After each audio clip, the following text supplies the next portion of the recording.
All right, so good afternoon, everybody. I'm Jared Longmore. I'm the president of the AFP Genesee Valley chapter, and it's my pleasure to be here today to introduce our speaker and welcome you to our first education program of the year. So thanks to everybody online and to all the people who are here in person as well. This is our first in-person program in probably 2 years, and it's also our first time utilizing technology to offer an education program in a hybrid format. So we're excited to test this out. I want to express my gratitude to our education committee for helping put together this event because for the extra layer of complexity. And I also want to thank our host today, CCSI. So they're allowing us to use this amazing space with technology at no cost, and that's a real benefit to all of the nonprofits participating. Before we begin, I just want to share a couple of details on upcoming events. On Wednesday, March 16th, we'll be hosting a virtual coffee connection program on board diversity. These are totally free programs for non-members or for members, but we do require advanced registration. We'll also be hosting a hybrid deep dive on Wednesday, March 23rd on the topic of campaign feasibility studies. That event will be hosted by JK Executive Strategies, and we'll also have hybrid participation available. So I hope you can join us. And as always, you can register on our website, afpgv.org. Next, I'd like to introduce Chris Smith as our new member spotlight today. Chris is the Assistant VP for College Advancement at SUNY Geneseo, and he recently joined AFPGV as a member. So we appreciate Chris being here today and offering to share a few remarks on why he became a member. So I'll turn it over to you, Chris, for a few minutes. Thanks, Jared. It's great to be here and see people in person, right? So I got my start in higher education fundraising about 10 years ago. I spent about 10 years before that as a financial advisor working for Merrill Lynch and some other companies, and had an absolutely wonderful experience in that career. But coming out of 2008, 2009, heading toward 2011 and 12, I realized at the end of each day, I didn't go home with a great feeling of satisfaction. I was missing something, and I wanted to live a life of purpose. And for me, that meant some exploration. I did a lot of thinking about what was important to me, what kind of skills I had. And I never even knew fundraising was a profession, a career that you could get into. We'd all gotten the phone calls late at night from student callers from our alma maters asking us for donations. That was about the extent of my understanding of philanthropy. And so I was lucky enough to get hired on in a position at the University of Rochester, where I really learned the basics of asking for the gift, managing donor relationships, went on to RIT and spent 3 years as a major gift officer there. I had an opportunity to join SUNY Geneseo. And now, as Jared mentioned, I work with a team of about 4 or 5 major gift and leadership giving officers as we're in the quiet phase of a campaign, which again, 10 years ago, I would have no idea what that meant. And now I understand that pretty well. So for me, what I'm looking to get out of my time here at AFP is really to connect with other people. I live up here in the Rochester area. Geneseo seems like it's forever away, half a world away. But depending on what part of the city you live in, it's about 30 to 40-minute drive. Some parts of like Henrietta, it's 20 minutes or less.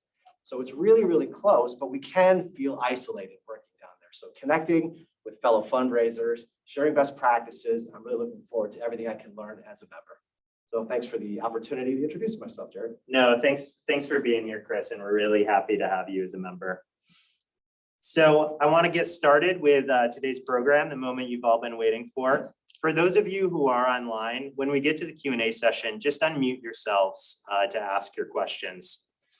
And I'm really excited about today's presentation. I think we couldn't be joined by someone more knowledgeable and from a firm that's more knowledgeable about the trends in our industry right now. So we're thrilled to have Nick Cintineo here with us, the Senior Investment Consultant at Manning & Napier, to share with us the state of giving in 2022. And I just want to say, Manning has been such a wonderful partner to AFP and to the nonprofits in our community. So thank you on behalf of all of them, and really looking forward to hear what you have to say today, Nick. So all yours. Great, thanks. Thanks, Jared. Yeah, and thanks everyone for having us here. Yeah, same sentiments. Really happy to be in person. Really happy to get out there and see people again. I'm excited about some of the content we have to share today. I'm excited because a little bit about my background. I'm sort of, I'll a marketing person in a investment person's body, if that makes any sense. Actually, class of Geneseo, SUNY Geneseo, class of 06. Chris, hit me up if you want to talk later. But I was a marketing major, and so I've always sort of had a liking of fundraising and marketing and things like that. But I do have an interest in investments, of course, also, and statistics. So I've sort of found a niche here where I think combines both of those things into one. And so I wanted to share with you sort of my interest in that area, my interest in combining those two different things: investments on the one side and fundraising on the other side. And yeah, anyways, just excited to be here and talk more about what we have to share today. A little bit about who Manning & Napier is. We are an investment advisor. We manage a little over 20 billion in assets. About 2 billion, a little over 2 billion of that is for nonprofits, mostly endowments and foundations. We also manage money for individuals, for pensions, for retirees. And I think the unique thing, or one of the unique things about us, is because we have such a wide array of different types of clients, we like to hold ourselves out as kind of like a clearinghouse for ideas to share. And so we like to take ideas and things we've learned from, for example, the individual space, and apply that and share that to our clients in the nonprofit space. That's really, I think, what gives us a lot of insight into what we're talking about today, which is going to be the state of giving, the state of donor finances, the state of how donors feel about their finances today, feel about their investments, feel about their money. With me today, I have Jordan Ike and Becca Galliford. They're two of our financial consultants at Manning. And so number one, they're my two favorite people to work with. I love working with them. If you haven't already talked to them and met them, definitely do so, because they're great people, very knowledgeable. But number two, you guys work with both nonprofits and individuals, right? And so you guys are like more on the front lines than me about what donors, what the high net worth donors especially are feeling today about their finances. And so I'm gonna plan to tap them with a few questions as we go along. I think everyone should feel free to ask questions as we go along. I know it might be a little tough for people online, so bear with us. But if you do see an opportunity, I guess just chime in with a question. I think it's just unmute yourself, and we'll do the best to accommodate you if we can. But really, I'm hoping this can be conversational. We'd love to take questions and get everyone's insight here if we can. So a good place to start is how do we identify donors? You probably all have seen a diagram like this before. This is like textbook, straight from the textbooks. But it is a combination of capacity, affinity, and linkage, right? So capacity being the financial means to give, affinity being interest in giving, and then linkage being the awareness and the opportunity to give. And so that's really like the initial starting point, the initial thought process. But what I'd like to focus most on today is capacity. It's difficult to measure, right? Because donors are pretty good at hiding their money. A lot of people are pretty good at hiding their money. You can estimate it on sort of a micro level. A lot of the databases I'm sure you work with, they rely on things like, what is the donor's profession or their age, what's their zip code, even the value of their home, their home address. Things like that are good and useful ways to measure it, again, on sort of a micro level.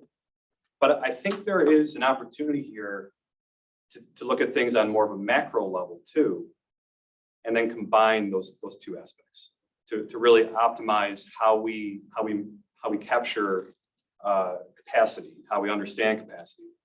And here's the other big contention for today, and I guess the thing that I want to convince everyone today of our contention is that capacity is fluid. It can change over time. And looking at it at only a micro level might not capture all of that because you have things like, what is the market doing? What is the status of, is wealth overall growing or shrinking? Income, debt, savings, there's a whole bunch of different indicators that we plan to look at today that give you a lot of insight into how capacity can change over time. So that's our big contention, is that it can change over time. And we've structured today's presentation around these three different questions. So what is the state of donors' finances today on an aggregate level? Again, looking at a lot of these different indicators that I mentioned real quick. Where might things be headed in the future? And what should you be on the lookout for?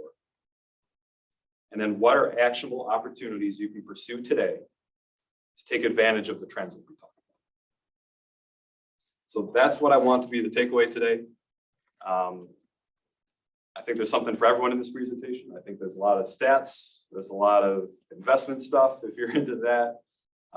There's a lot of what I hope is fun, more fun marketing things and talking about how to engage with donors. So love to get a lot of participation and hope you enjoy it. Any questions before we get started?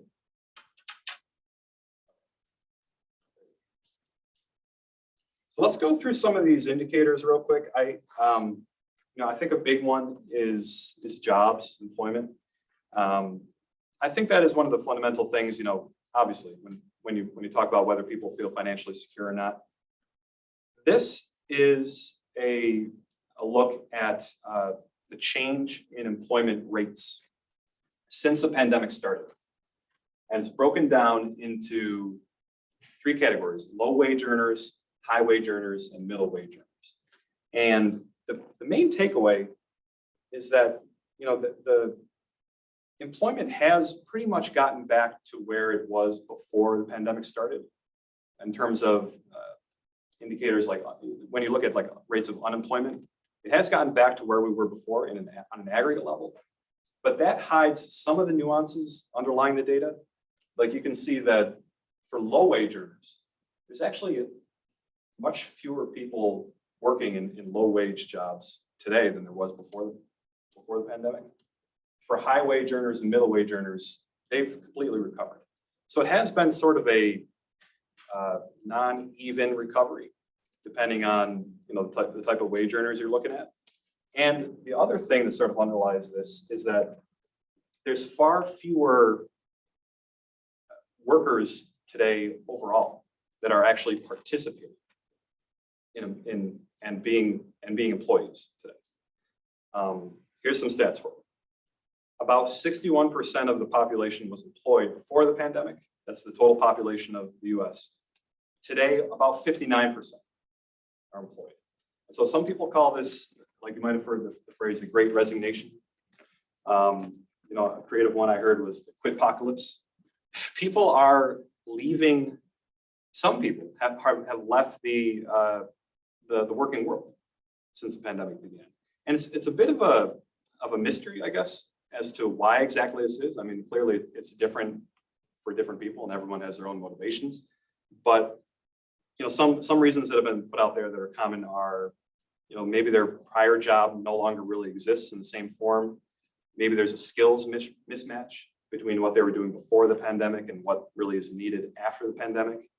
A lot of people are taking early retirement, so leaving the workforce in that way. And then for some people, there's still a fear of getting sick. It's just maybe not worth it to go back to work if you don't need to, if you just want to take the time off. So the cool thing about this data also is that we can look. This is based on payroll data. It's not based on like aggregate national statistics. So you can look at specific counties. And I just happened to look at Monroe County before coming here. Overall, the employment rate for Monroe County is about 11% lower than before the pandemic started. So Monroe County, if you look at just our area, we haven't fared quite as well as the nation as a whole when it comes to the jobs picture. I would say that, again, in aggregate, the jobs picture has been a positive for most people's finances. I mean, you can find a job today and wages are increasing. But underlying that data are a lot of people who haven't come back to the workforce and sort of a transformation in the types of jobs that are needed for people. And so there's a bit of nuance when you're just looking at the jobs picture. Savings and debt.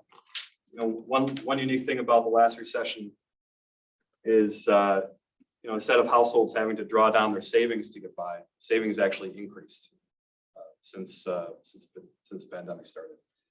This is a chart of, we got the personal savings rate, which is, it's kind of hard to see, but it's the dark green line. It's towards the bottom. And it's got those two big spikes in it towards the end of the chart. And then compared to that is the household financial obligations ratio. It's basically just a fancy way of saying it's a debt that households have. So what's happening here is that savings have basically skyrocketed over the past few years. And it's due to, well, anecdotally, people not having the opportunity to spend as much and stimulus payments. Those two big spikes you see are lined up pretty much perfectly with when stimulus payments hit. So what are people doing with their excess savings? They're either putting it in or keeping it in the bank, or they're using it to pay down debt, which is what the other line indicates. The other line shows that debt as a percent of households' assets is at the lowest level essentially since at least 2007. This is a definite plus for finances sort of across the board. People are in a much better financial situation when it comes to debt and their level of savings, and that will, we feel, set them up for success over the longer term. You know, make it easier to do things like buy a house or you know, anything that requires an amount of savings and less debt.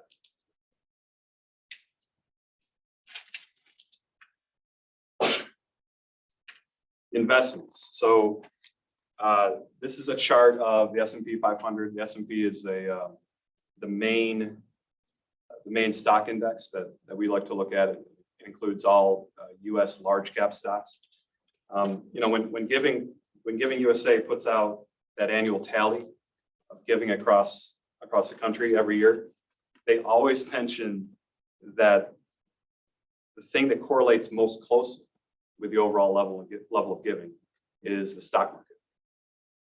Right? It's the higher the market goes, the more financially secure donors feel, and the more incentive they have to donate appreciated stock to try to avoid paying capital gains. So, I mean, yeah, of course, the stock market is a very important indicator of financial health and capacity. And you know, you can see here sort of what it's done recently compared to what it's done in the recent past.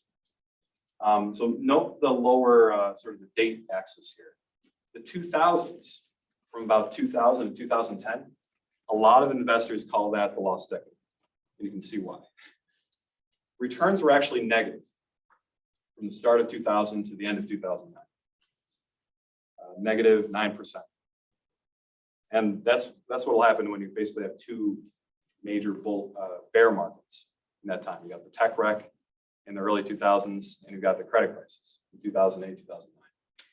But since then, looking from the start of 2010 to the end of 2022, the end of 2021, the market has been up, let's see if I get this right, 443% cumulatively. So that's basically quadrupling your money in the 12 years, where versus the prior 10 years, you didn't make anything.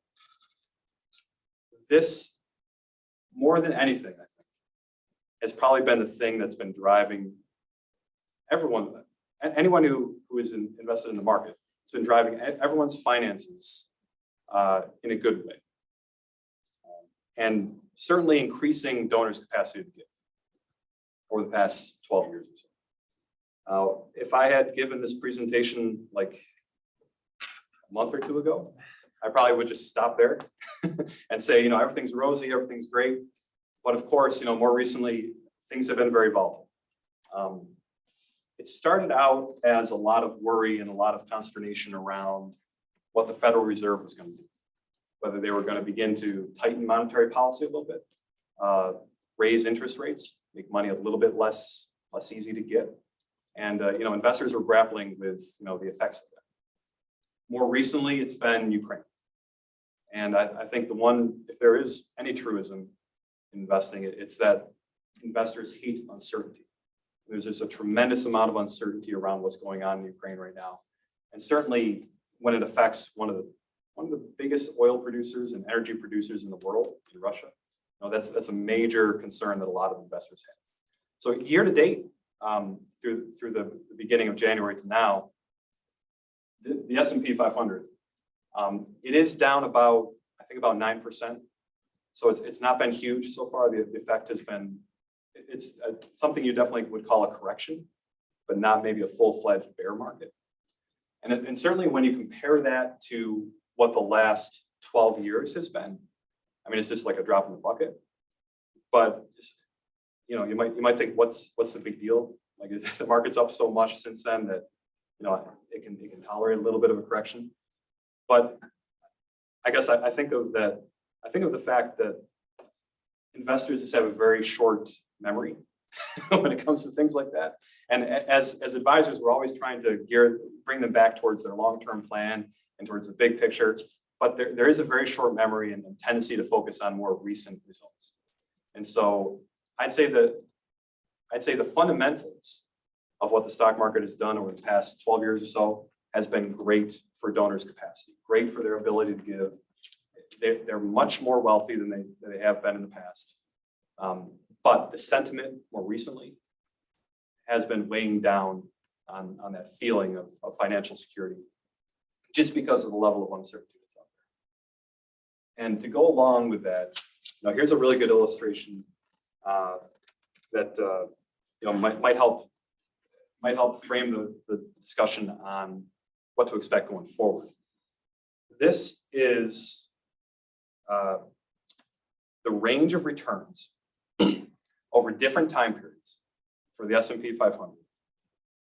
We're looking at 1, 3, 5, and 10-year periods, all the way back to 1926.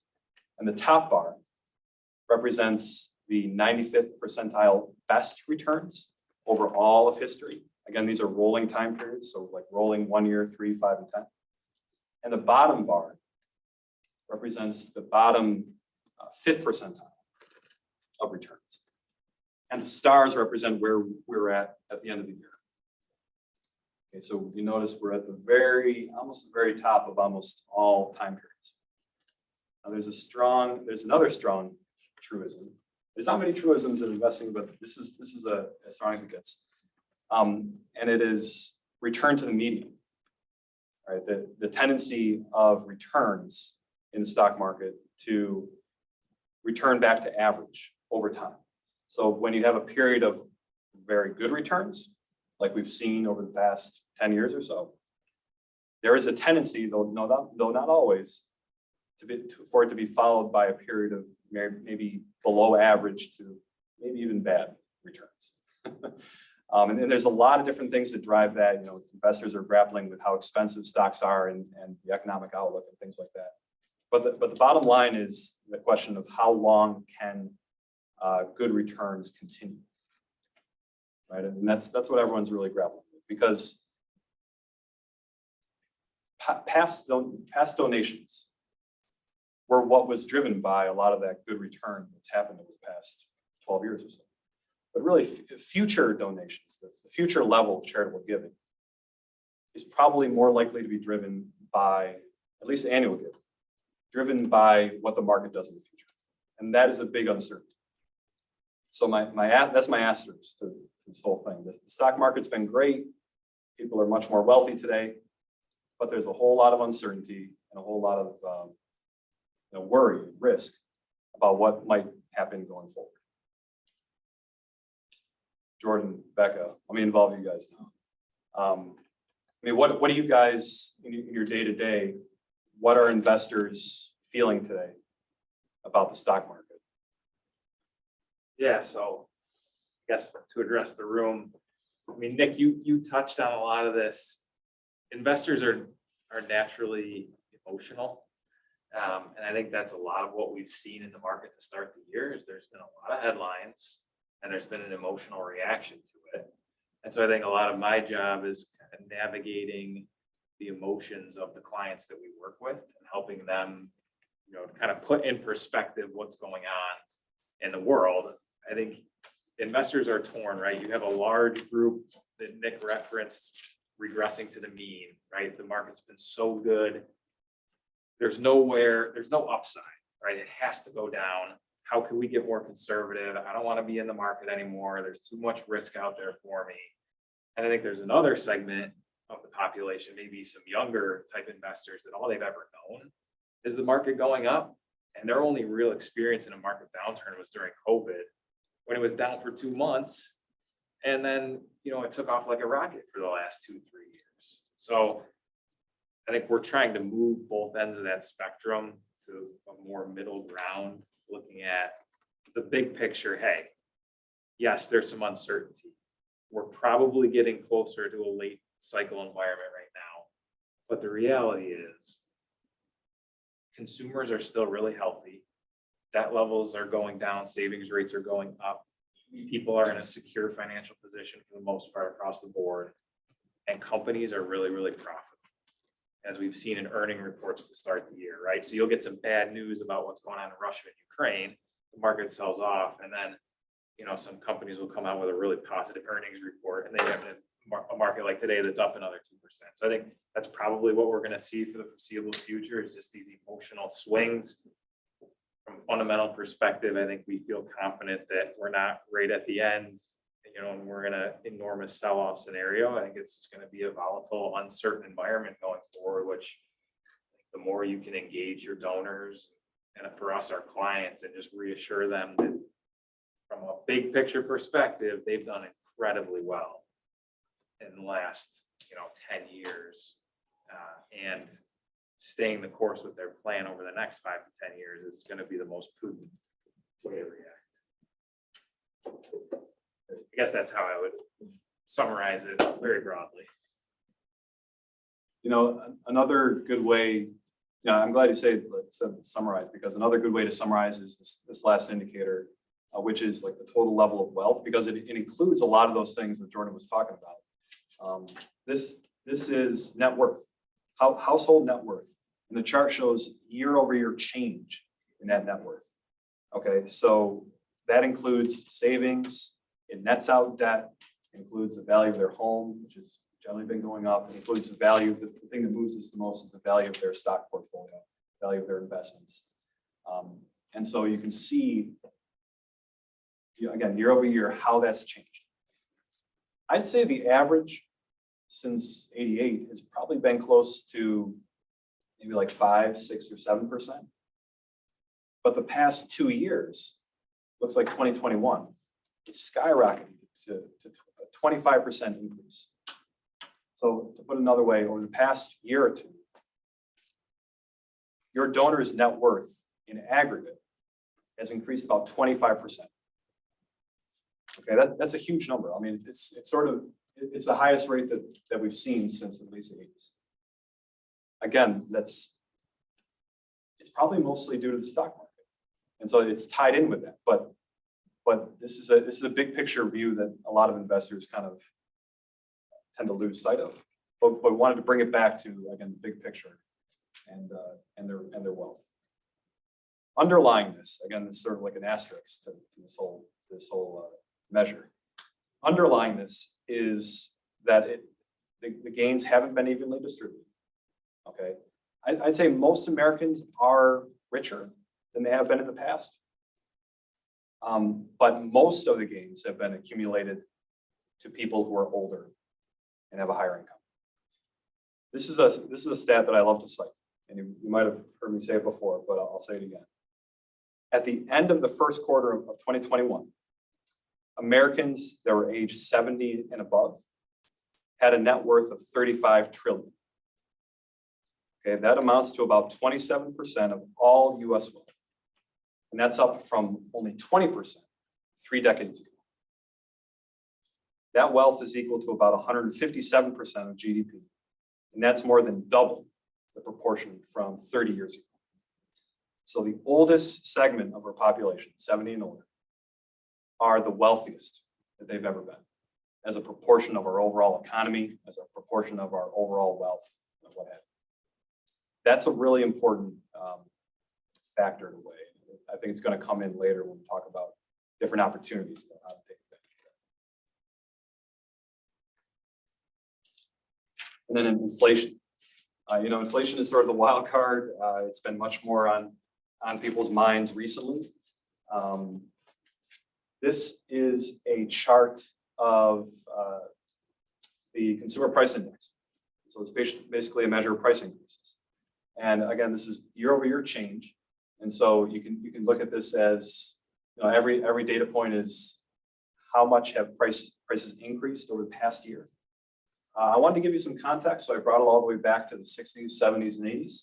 So you can see that just the most recent bout of inflation hasn't really touched the type of peaks that we saw in the 70s and 80s.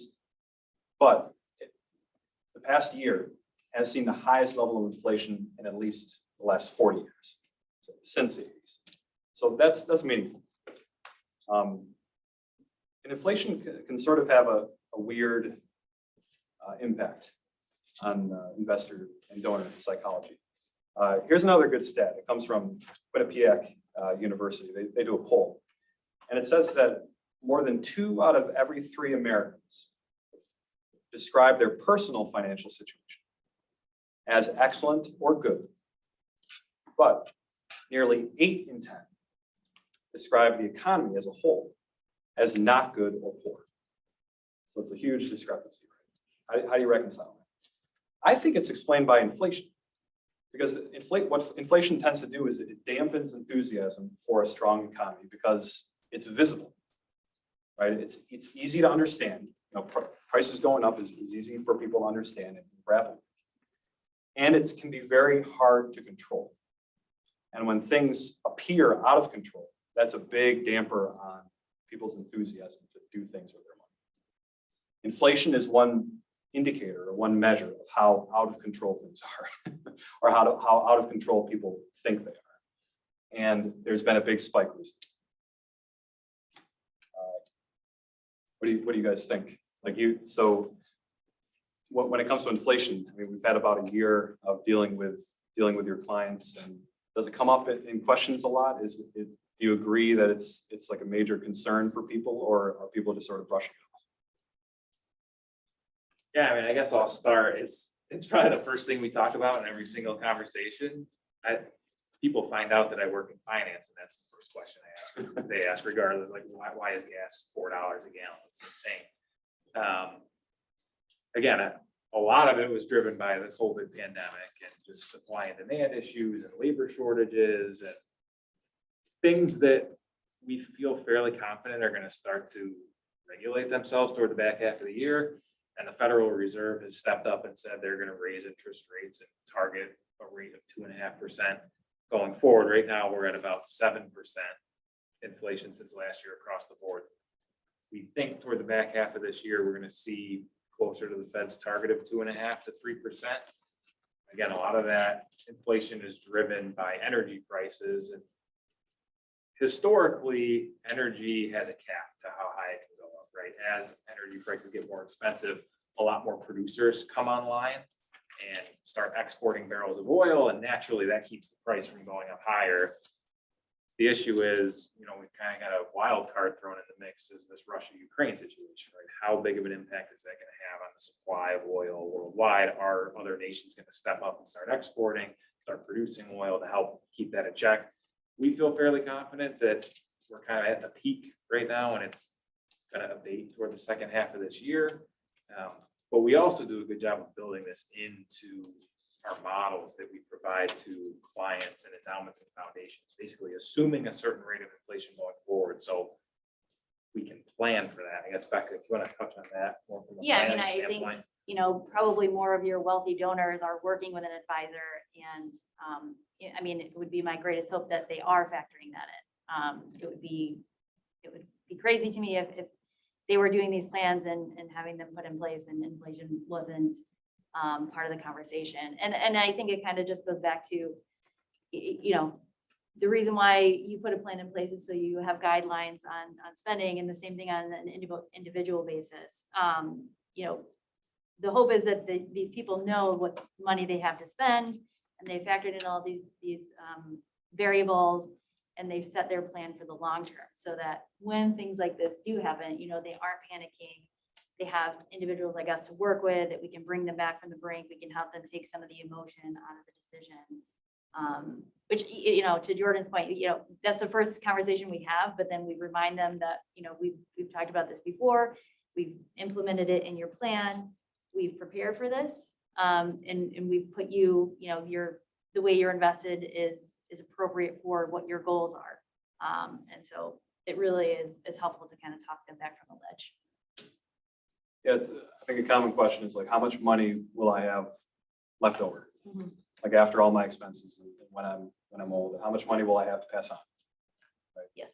And so today, I think that question is much more uncertain because of like what inflation has been doing. But there are some easy assumptions we can make in stress test for our clients to say, here's what the situation would be under either scenario. And I think one of the things people get concerned with, right, is comparing their average rate of return to inflation, right? Because it's a bad scenario when you're earning less than the rate of inflation, because you're losing money relative to what things cost. And so I think bringing people's focus back to, inflation is high, right? It's 7%. But over the last 3 years, you've earned an average. I mean, the average return of the S&P 500 over the last 3 years was 27% per year. So when you compare that to the rate of inflation, you were still netting.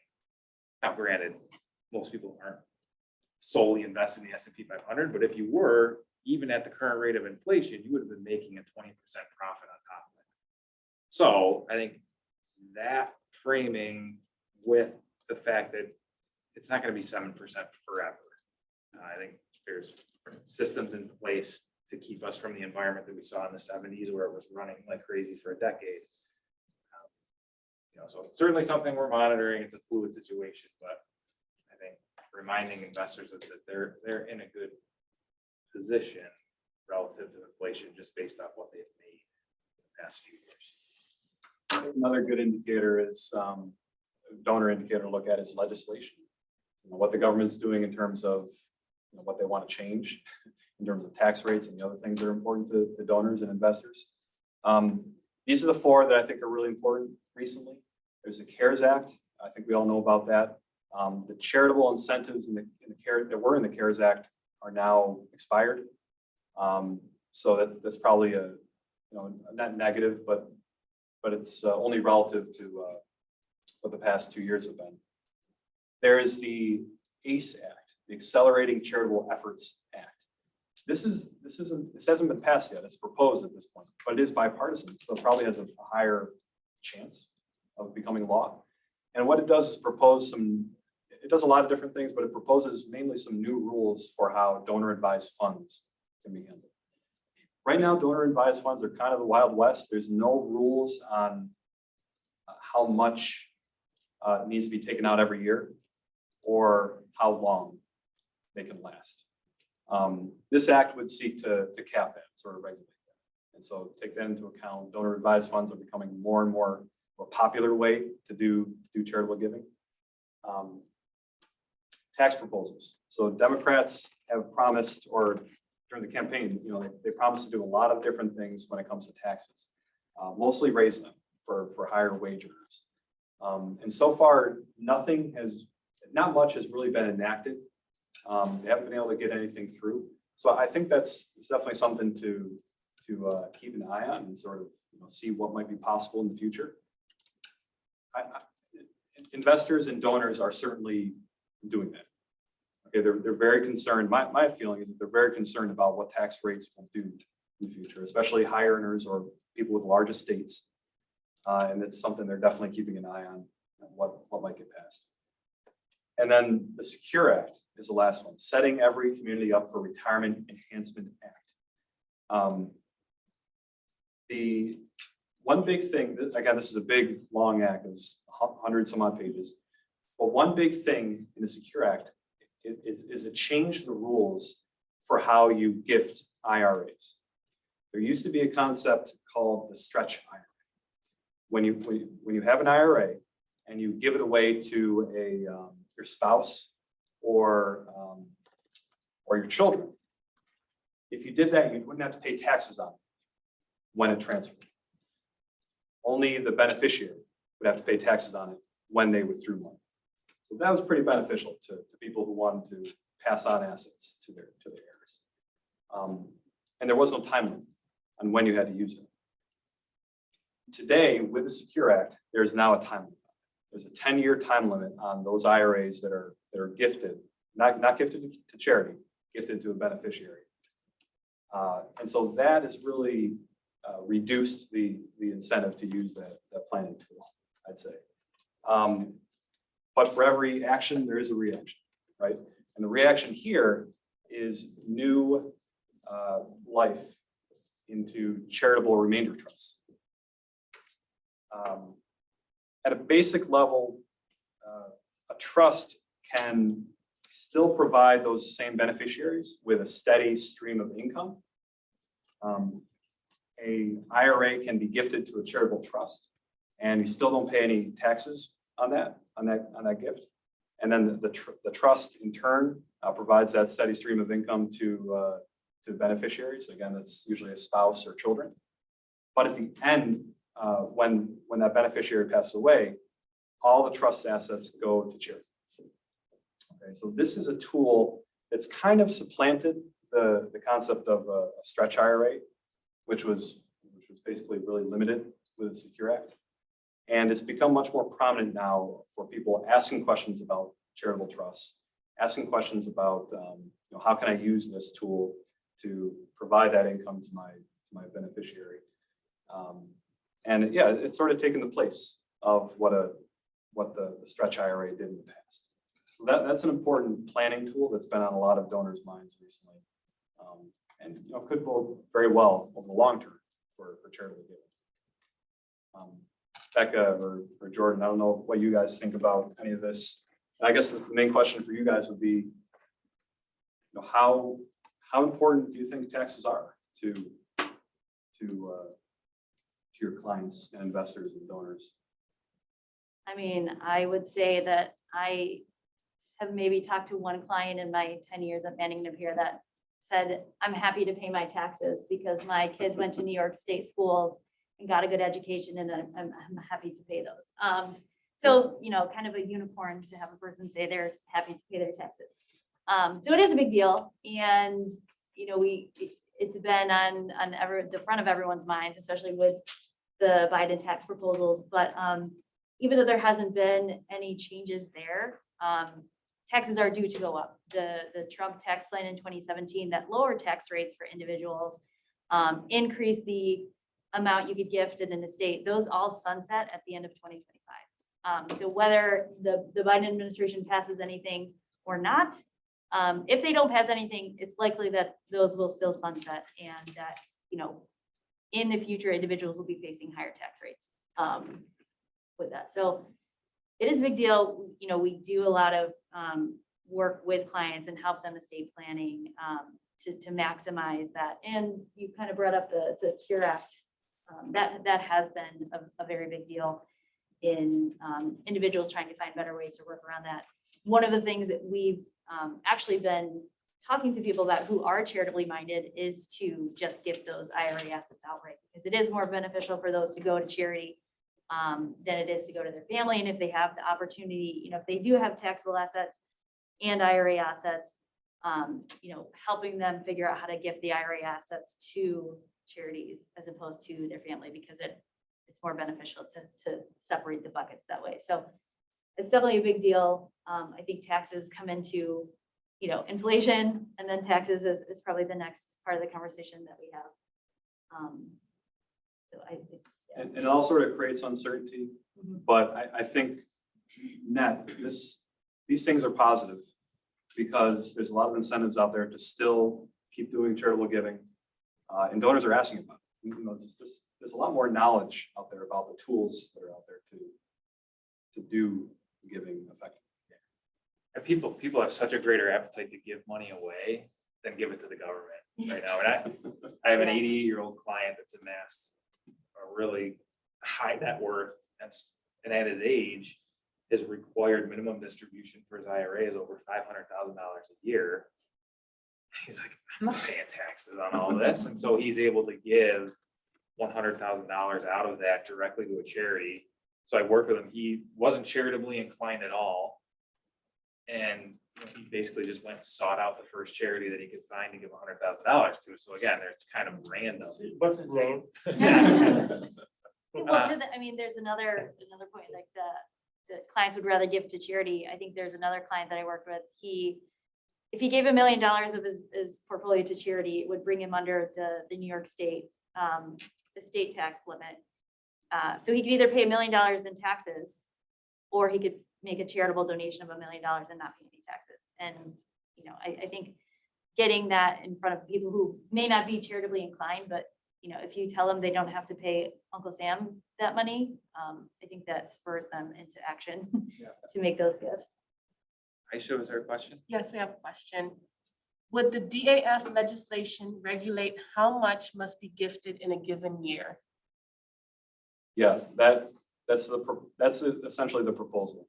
There will be different categories for DAFs, and one category is that, I forget the exact name of the category, but it's that the DAF would have to be used up within, I think it's 10 or 15 years. Does that sound right, Becca?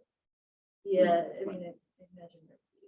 So yeah, it's not so much that there's a set amount that has to be spent every year, but it would have to be used up within a given time frame. And it is meant to make it align a little bit more with private foundations. You know, private foundations have the 5% donation rule. DAFs just didn't have any of that up until this conversation was taking place. It is probably a loophole that that will be closed eventually. But my hope is that just, you know, the policymakers just don't lose sight of the importance that perpetual giving also has. You know, for a lot of organizations, that's what they need. Right? They like the steady source of income. I mean, I guess you guys can tell me whether you like it or not, whether it's worth the effort. But you probably appreciate the steady source of income from things like private foundations that make grants, and potentially a DAF that could be around forever, that would provide, you know, a steady stream of returns of gifts for you. So I think perpetual giving is important, and I just hope that, you know, whatever the final version of this bill turns out to be, it just doesn't lose sight of that, in my opinion.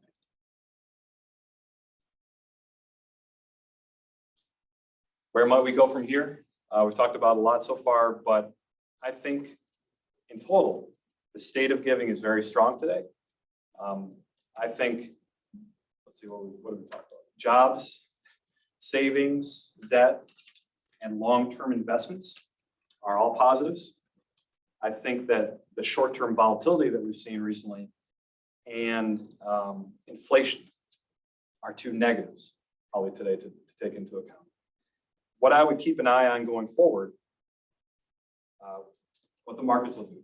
We've talked about reversion to the mean. We've talked about how investors are grappling with how expensive markets are right now versus the fundamentals. Inflation, will it stay elevated or will it go down? Divergent outcomes based on age and income and profession. We've pointed out a number of different divergences based on all those things over the past year. The question is really whether that will get better or worse. And then future legislation. You know, will there be any changes to tax law, estate planning, donor advised funds, et cetera? These are all tracking points, so to speak, and things that we want to help you stay aware of as things change. Because they're all going to have an impact on how donors feel about their money, and feel about their capacity to give. Any other questions before we start getting into talking about opportunities to take advantage of? From Okay. Opportunity number one. So this was really nothing profound for you guys. I think a lot of organizations already do this, sort of incorporate this. But I wanted to talk about it anyways, because there's a couple tweaks I would make. Adjusting your strategy, adjusting your fundraising strategy to suit your donors' changing financial condition. We walked through the different indicators, right? We walked through employment, savings, debt, investment markets, and net worth. And we've talked about what to be on the lookout for each one, and whether, you know, some of those indicators might be green, others might be flashing red.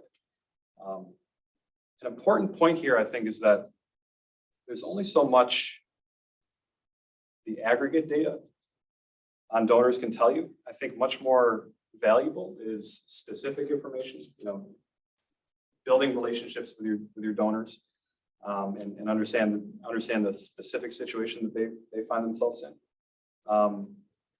You know, that even today, you know, I mentioned that things overall seem pretty good, but there's a pretty big range of different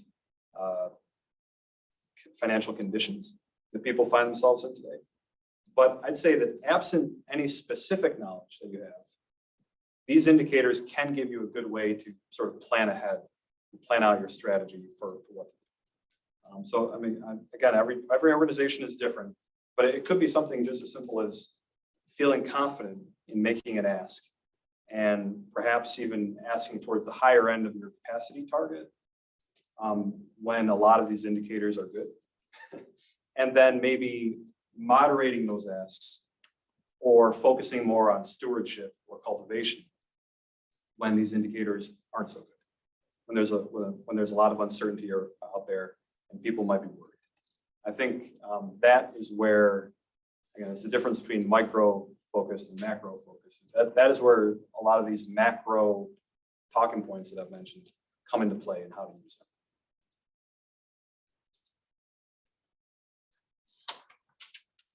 There's plan giving. There's another opportunity. A lot of what we've already discussed is the benefits. The benefits that come with plan gifts. I guess not benefits, but the tailwinds that favor plan giving going forward. Higher net worth, good growth in the stock market, legislation, or the potential for legislation that's really brought estate planning and plan giving to the front of mind for a lot of donors.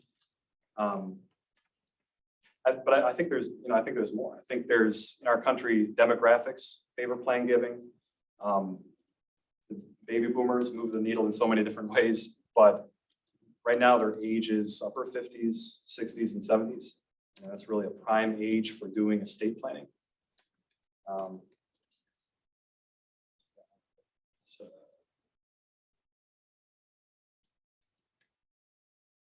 Nick, Yep.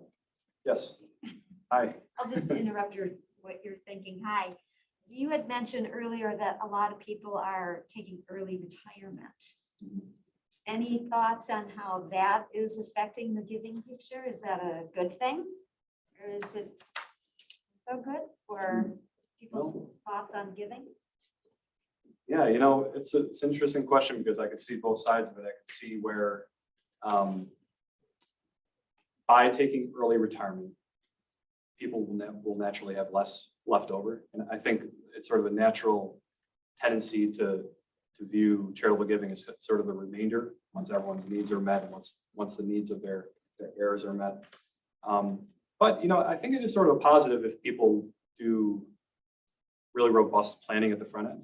So they should have most investors should have a plan that incorporates charitable giving already. And what their planner will do is sit down and say, okay, let's look at where you are today. Let's project out what you want to spend to live, to give to your heirs, and to donate. And let's see if you can retire. And so if anything, it accelerates the the progress they make towards that plan. And that's why a lot of people are saying, I have enough to retire and meet all my charitable goals and my other goals, so let me do it. But it also, creates a little bit more uncertainty because people might be relying on those assumptions, which may or may not come true. So it sounds like you folks have the conversation with your clients about charitable interests. Do you think most financial planners do, though? What do you Do guys you think? think they just focus on family and, just protecting yourself? I'm just curious, like if it's like a Manning and Napier, like that's part of your culture, you all are in on that. I would say it's probably more out of the ordinary that we do have that focus than not. And there are some clients who sometimes they have a lot of money and they are still worried and they're only worried about their family. So even if you have that conversation, you may not be, moving the needle for them so much. And then that's kind of where maybe then the estate planning conversations come in. But yeah, I would say it's probably not that ordinary that there's a focus on as much charitable giving. Yeah, I mean, I think it's part of a budgeting conversation, right? I think helping people build that, whatever it is, like a 10% assumption into whatever their income is every year. Like, hey, I'm going to take this and I'm going to give it away. So that's always a factor that's considered when helping someone come up with a budget. And then I think a lot of the other giving conversations are surrounding the changes that we've discussed today, like, hey, X, Y, and Z proposals on the table from a tax standpoint. Here's a couple things we can do with your estate plan to help kind of navigate taxes and help you be more charitably inclined. So I wouldn't say it's necessarily at the top of the list of every conversation, but it's something that as you get to know people and you know that that's important to them, so you definitely try to weave in to the conversation. Wouldn't that conversation probably come more from the legal side when they're sitting down with their attorney, putting together their wills and so forth, rather than their financial planner? I'm guessing. Is Yeah, that so what you guys see? the attorneys do But draft. then they say, documents. okay, here's what I've come up with from my attorney. How do I implement it? Yeah, and in some cases it does work that way, but I think we're unique in that. So we have Nick who does the ENF, the endowment and foundation roles. We actually have an attorney on staff who sometimes clients will say to us, I have these problems.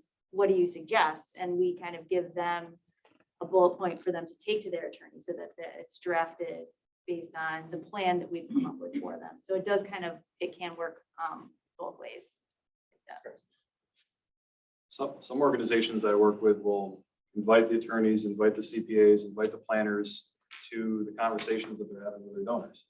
And they'll, you guys know this, it's important to network with those people. It's important to know those people. They have a lot of impact in what their clients decide to do. But I'd say good planners, attorneys, CPAs, they should be letting them know the options.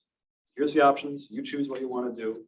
And where fundraisers come in is convincing them of the benefits that you can bring to the table.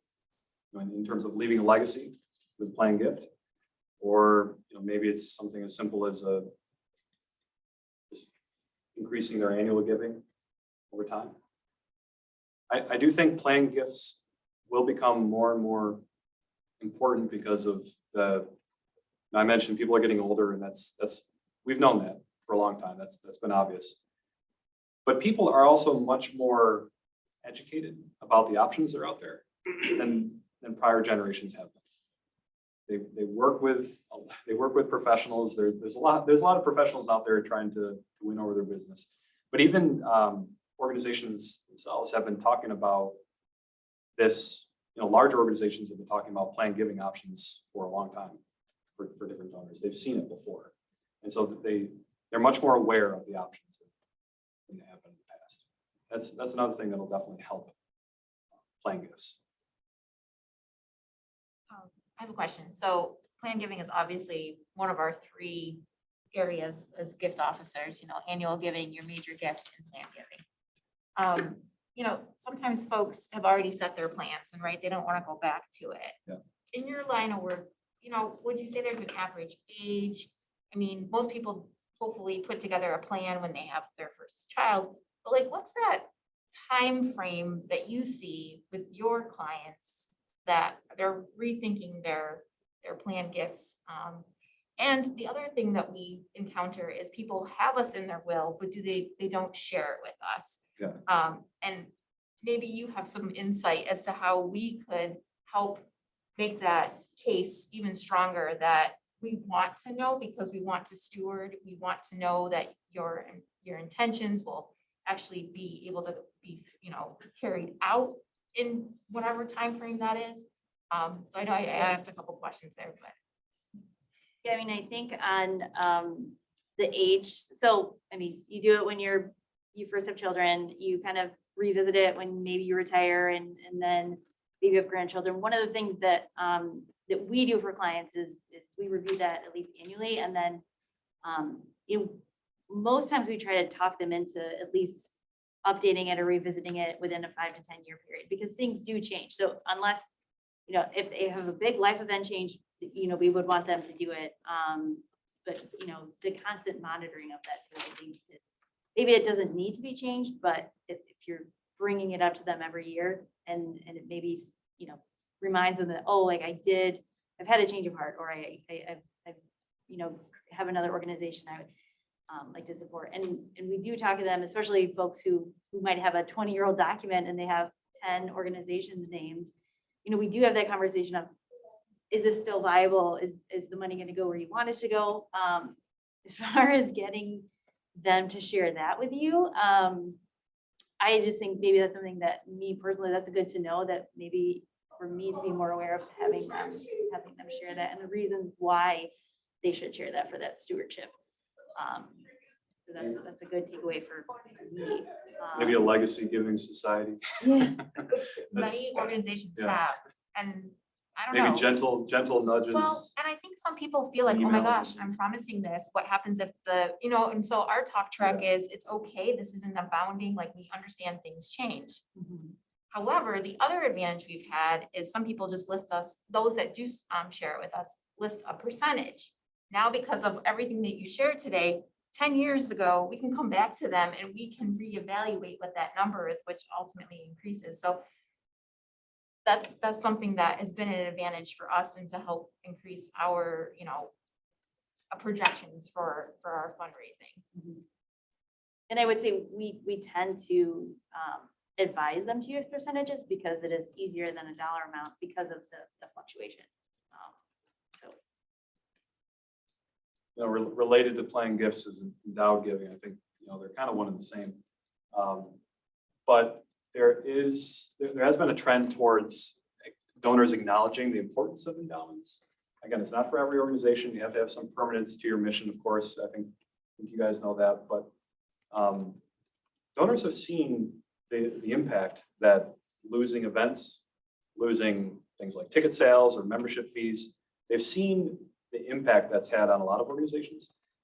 And they understand, like, wow, I really want to support this organization because it's important to me. I want to leave a legacy, and an endowment is a good way to do that because it's another source of revenue for them. Playing gifts are great ways to build endowments, of course. And so that all is sort of intermixed in terms of what this next opportunity is focusing on endowment building today is a very smart thing to do because there's so many different tailwinds to making it happen. And then donor engagement. The feeling here is that after 2 years of social distancing and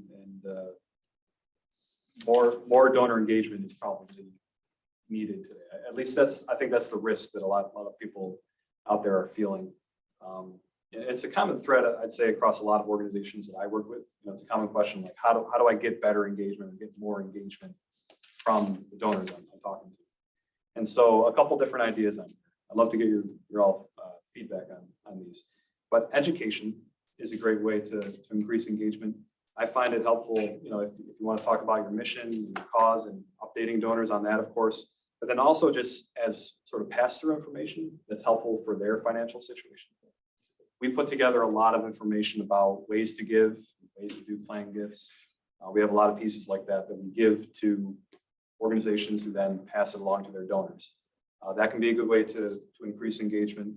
You know, no one really knows what's going to be socially acceptable as far as ways to engage. It's great to see that we're in a hybrid format here today.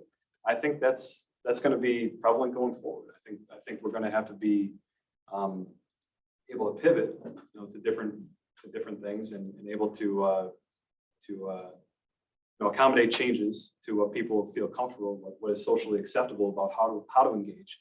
But I think having different methods of engagement is really important. I think asking donors and sort of taking their pulse by asking them questions and asking them, you know, what's changed in their lives, what's important to them, and how has that affected their giving. I think that's a great way to get you more insight into how they're feeling today, kind of like a focus group. But it's also a great way to engage them, you know, to show them that you care, to do an informal survey, or just when you're out there talking to people, you know, ask them questions like, you know, how have things changed for you over the past 2 years?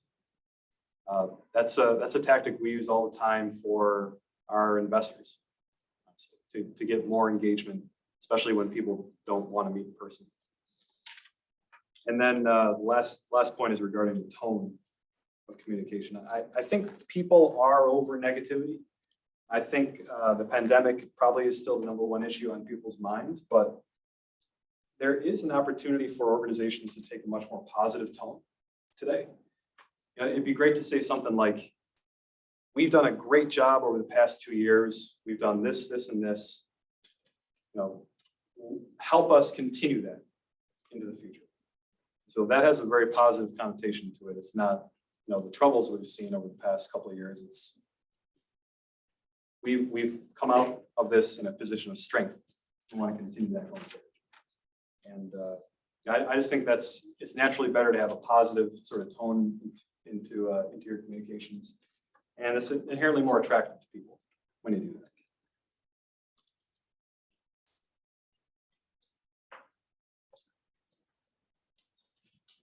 We've covered a lot. I know we've already had some questions, but I'd love to be able to take more depending on time. I want to say thank you. Thank you for the opportunity to talk today. Thanks for having us in to share with you our viewpoint. We want to help you stay informed. So we've got email lists, we've got blog posts, we've got webinars that are always zooming out there. Join our list. You know, we'd love to help you give you regular updates on this stuff. Because I do think it's going to be important going forward.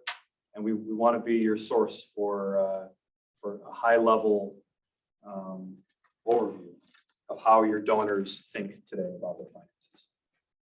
So thank you again, and you know, I'd love to take any questions that you have right now.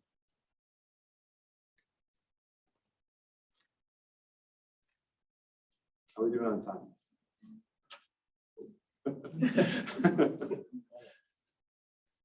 So do you agree that you think inflation will taper off towards the end of this year or early in the next year? I mean, since the Fed is saying that, but I mean, your analysis. Our base case and most people's base case, the Fed comes out with like expectations. There's measures of investor expectations about what the future of inflation will be. And most of those measures say that inflation will level off to, I think, about 3% over the next several years.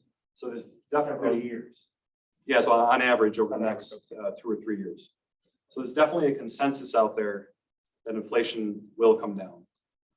But the consensus is also that it will be above the average that we've had over the last several years. So from about 2010 to probably 2020, average inflation has probably been closer to 2%. Going forward, most people feel that it could be closer to 3%.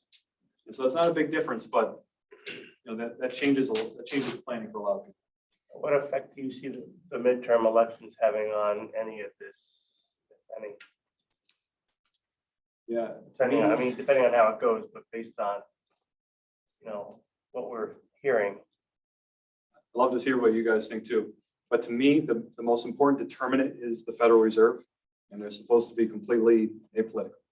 And I do believe that they are. Like I think we're one problem in the 70s was that the Federal Reserve was being influenced, not directly, but indirectly by Nixon, Johnson. There's the process wasn't yet well established for how those two bodies interacted with one another.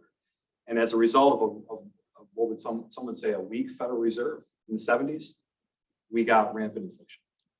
I don't think that exists. I think the Fed has much more independence, much more confidence with itself, perhaps too much confidence.